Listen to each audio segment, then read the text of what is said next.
Sama-sama. Selanjutnya pemaparan materi dari Hasmi Syabila mengenai peluang usaha. Waktu dan tempat kami persilakan.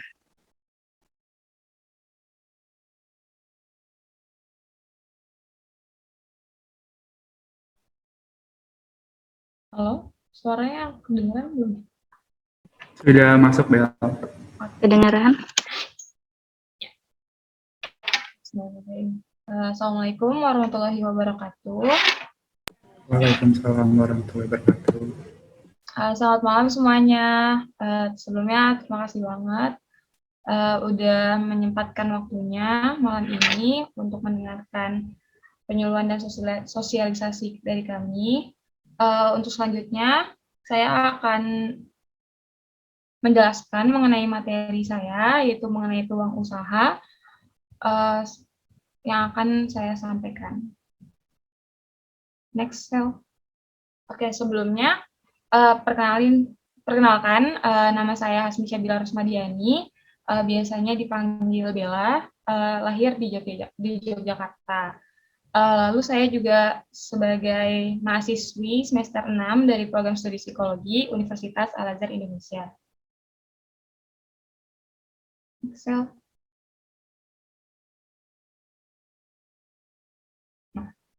Nah, untuk agenda malam hari ini, saya akan membahas mengenai apa itu peluang usaha, ciri-ciri peluang usaha, sumber dan cara memanfaatkannya, peluang usaha baru, unsur peluang usaha baru, analisis peluang usaha, dan faktor keberhasilan dan kegagalan.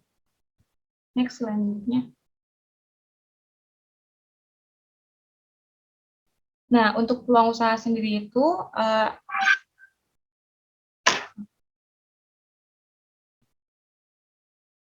dari peluang usaha sendiri itu, dua kata ini itu memiliki arti. Nah, dari peluang itu sendiri, yang artinya adalah kesempatan. Dan untuk usaha, itu artinya adalah upaya dengan berbagai daya untuk mencapai tujuan. Nah, untuk definisi dari peluang usaha itu sendiri adalah salah satu kesempatan yang dimiliki seseorang untuk mencapai tujuan, keuntungan, uang, kekayaan, dengan cara melakukan usaha yang memanfaatkan berbagai sumber daya yang ada. Next.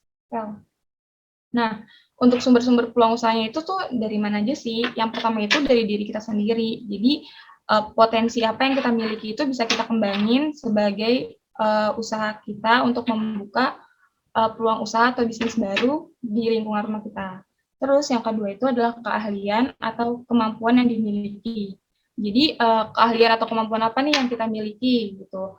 Entah bisa kita kembangin dari hobi kita, apa yang kita sukai, kegemaran apa yang kita sukai itu kita bisa kembangkan sebagai peluang usaha baru untuk kita kembangin untuk membantu perekonomian keluarga kita dan juga bisa membuka lapangan kerja.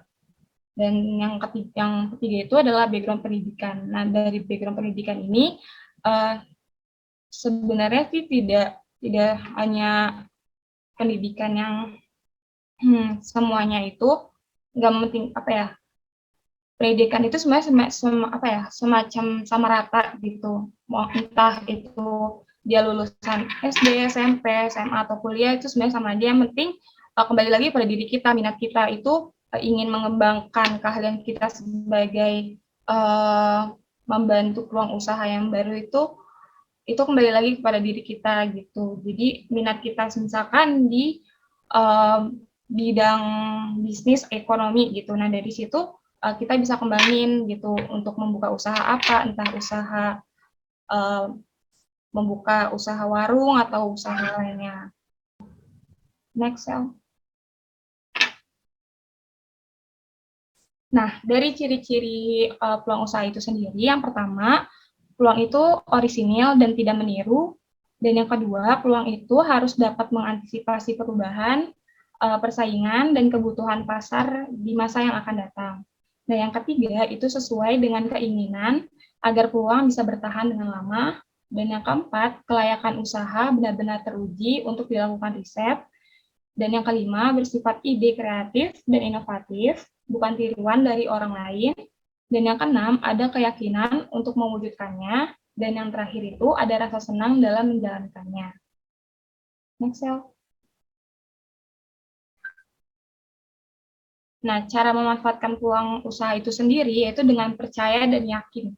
Nah, percaya dan yakin itu kembali lagi ke diri kita. Kita itu harus yakin akan usaha yang kita laksanain gitu. Jadi kita harus yakin sama diri kita, kemampuan kita supaya apa yang kita usahakan, apa yang kita kerjakan itu bisa bermanfaat ke depannya. Terus yang kedua itu jangan hadir di lingkungan yang statis. Nah, maksudnya ini tuh gimana lingkungan itu yang etos kerjanya itu rendah dan terlalu santai, karena kalau misalkan lingkungan yang terlalu santai dan etos kerjanya rendah itu bisa mempengaruhi komitmen kita, diri kita sendiri dalam menjalankan usaha kita. Terus yang selanjutnya itu sering bertanya nih kepada diri kita sendiri, seperti bagaimana ya kita bisa melakukan usaha itu dengan lebih baik lagi, supaya usaha kita itu berjalan dengan lancar dan bisa berkembang di kemudian hari. Nah, terus selanjutnya itu bertanya dan mendengar. Nah, di sini itu kita bertanya dengan sesama wirausahawan gitu.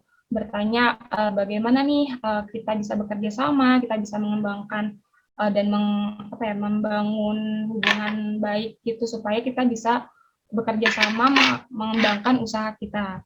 Terus mendengarkan ini kayak mendengarkan berbagai pendapat dari berbagai orang maupun wirausahawan lainnya supaya kita bisa juga nih mengambil keputusan dari kita sendiri dari pendapat-pendapat orang lain. Nah, terus yang terakhir itu adalah memperluas pikiran. Di mana ini memperluas pikiran itu kita juga bisa membangun relasi ke semua orang gitu supaya kita juga bisa memperluas jaringan usaha kita. Selanjutnya, next. Nah, pembahasan selanjutnya itu adalah peluang usaha baru. Peluang usaha baru ini itu merupakan sebuah kreasi yang independen dan mandiri, dan bukanlah sebuah kegiatan yang ikut-ikutan demi mengikuti tren atau gaya hidup yang semata aja. Dan juga menjadi seorang wirausahawan itu harus memiliki pemikiran kreatif dan inovatif untuk mendapatkan hasil yang maksimal supaya tidak ada kendala dalam membuka usaha dan pemilihan bisnis yang tepat dengan modal yang dimiliki oleh si calon wirausahawan. Nah, contoh dari peluang usaha baru ini yaitu dari program kerja saya, yaitu dengan mengembangkan celengan karakter dari berbahan gypsum. Nah, di sini tuh kita bisa ngembangin ide kreatif kita gitu dari salah satu contohnya ini yaitu celengan berkarakter ini gitu. Jadi kita nggak perlu mikirin usaha orang lain gitu yang ngikutin tren atau apa, tapi kita juga harus komitmen sama usaha kita ini gitu. Yang dimana salah satunya ini celengan berkarakter berbahan gypsum ini gitu. Karakternya itu bisa apa aja gitu, nggak hanya Doraemon, nggak hanya robot-robot atau yang lain, tapi kita bisa kembangin karakter-karakter lain supaya ide kreatif kita pun juga berkembang gitu. Dan selanjutnya, Sel. Nah, unsur-unsur peluang usaha baru yaitu melihat karakter usaha dan sesuaikan dengan kepribadian kita. Kita perlu mengenali karakter bidang usaha itu kita sendiri. Dan yang kedua itu melihat apakah kita menyukai usaha kita sendiri, lalu melihat apakah kita itu mampu menjalankan usaha kita, dan yang keempat, kebutuhan akan sumber penemuan atau sumber daya sebagai penunjang usaha kita. Terus yang kelima itu membuat inovasi baru, dan yang keenam itu sesuai keahlian diri kita. Yang ketujuh itu menyesuaikan dengan kebutuhan sekitar lingkungan kita, apa nih yang lagi dibutuhin di lingkungan rumah kita. Terus yang kedelapan itu memanfaatkan korelasi dan relasi. Dan yang kesembilan mengamati kekurangan-kekurangan produk dan jasa yang ada. Dan yang ke-10 itu usaha warisan, ikut-ikutan dan coba-coba. Next, selanjutnya ya. Sel. Nah, selanjutnya itu pembahasan mengenai analisis peluang usaha. yang pertama itu adalah minat seseorang gitu. Misalkan individu itu minatnya ke perdagangan. Oke, berarti harus dikembangin nih usaha dagangnya itu ke beberapa wilayah gitu. Jika hanya satu titik, itu kita kembangin dulu di satu titik. Kalau misalkan emang sudah berjalan dengan baik, bisa kita kembangin ke daerah-daerah lain gitu, membuka cabang baru. Gitu. Terus yang kedua itu adalah modal. Nah, sebelum membuka usaha itu kita juga harus mengetahui nih apakah sudah tersedia modal awal atau belum gitu, baik berupa uang atau barang gitu. Karena jika kita memulai usaha tapi nggak ada modal, yang ada nanti usaha itu berjalannya kurang baik gitu. Terus yang ketiga itu adalah relasi. Nah, dari relasi ini tuh salah satunya itu seperti misalkan nih ada nggak keluarga atau teman yang emang udah menekuni usaha yang sama kayak kita gitu. Nah, bisa aja kita bisa ngebangun relasi dengan keluarga atau teman kita tersebut gitu, supaya kita juga bisa membangun usaha bersama-sama sama teman atau keluarga kita itu. Next, selanjutnya, Sel.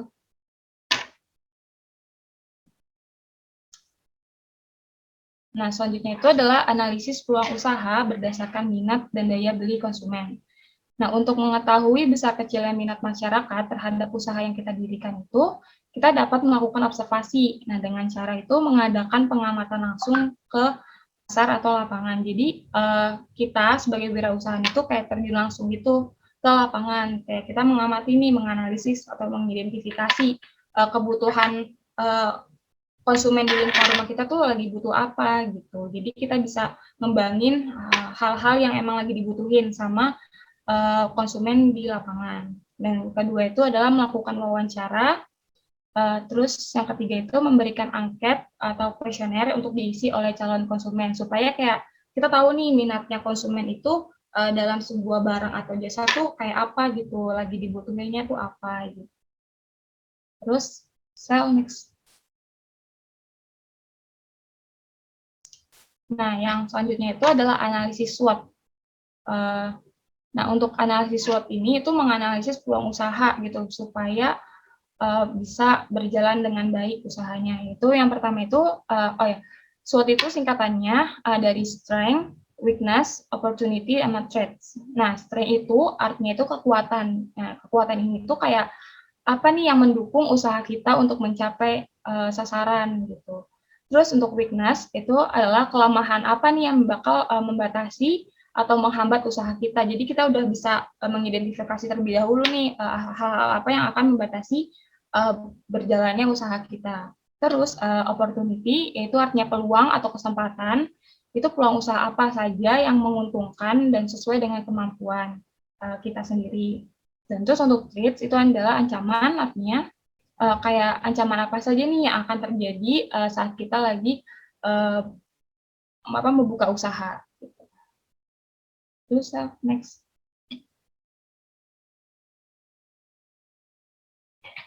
Nah, selanjutnya itu adalah pembahasan mengenai faktor-faktor yang mendukung keberhasilan usaha. Nah, faktor-faktor ini yang pertama itu adalah adanya perencanaan yang tepat dan matang, serta dapat dilaksanakan dengan baik. Dan yang kedua, adanya visi dan misi dan dedikasi yang tinggi dalam usaha, adanya komitmen tinggi dalam berusaha, adanya SDM yang handal dan didukung teknologi yang baik, adanya manajemen usaha yang baik, adanya peningkatan peminatan barang dan jasa dari konsumen, dan yang ketujuh itu adanya dana yang cukup atau seperti modal. Terus yang kedelapan, adanya keterampilan dan pengalaman dalam bidang usaha tertentu. Yang ke-9 itu adanya minat terhadap bidang usaha. Dan yang ke-10 adanya kebutuhan konsumen yang terpuaskan. Dan yang ke-11 itu adanya sarana dan prasarana penunjang usaha. Selanjutnya. Nah, untuk ini adalah faktor-faktor kemungkinan kegagalan di dalam berusaha. Yang pertama itu adalah kurangnya perhatian dan kurang memberikan komitmen yang penuh pada usaha. Nah, jadi kalau misalkan kita emang ingin membangun usaha itu berjalan dengan baik dan langgeng, kita tuh harus komitmen dulu nih dalam diri kita. Kalau kita tuh emang harus ingin buka usaha ini gitu. Jangan nanti di tengah jalan malah komitmen kita tuh tergoyah oleh hal-hal yang eksternal di luar kita gitu, yang bikin usaha kita jadinya nggak berjalan dengan lancar gitu. Terus lemahnya sistem kontrol diri, dan tiga itu kurangnya dana atau modal, dan yang terakhir itu kalah dalam bersaing. Next cell. Nah, untuk contoh peluang usaha saat ini itu yang lagi ngetren ya. Yang lagi ngetren itu adalah dropshipper dan reseller gitu. Jadi mungkin jadi nanti untuk dropshipper dan reseller ini di mana sebagai dropshipper itu dia seperti menyetok gitu barang yang akan dijualnya di dalam rumahnya, dan dia akan menjualnya kembali gitu menjadi reseller gitu. Ini juga salah satu menjadi usaha ibu saya di rumah saat ini. Dia menjadi dropshipper dan reseller di mana dia menjualkan barang-barang yang emang dari partnernya, dia menjualkan kembali ke konsumen dan teman-teman yang lain. Dan contoh lainnya itu adalah jasa desain grafis. Nah, jasa desain grafis ini mungkin juga sangat berkorelasi sih sama masa sekarang, di mana itu serba online, terus banyak kegiatan webinar dan lain sebagainya gitu. Jadi desain grafis ini juga bisa kita kembangin, dan juga udah banyak kok gitu tempat lapangan kerja yang emang membutuhkan jasa desain grafis gitu. Dan yang contoh terakhirnya ini adalah jasa penulisan artikel. Nah, artikel ini bisa kayak berupa berita atau blogger dan lain sebagainya. Next. Nah, sekian dari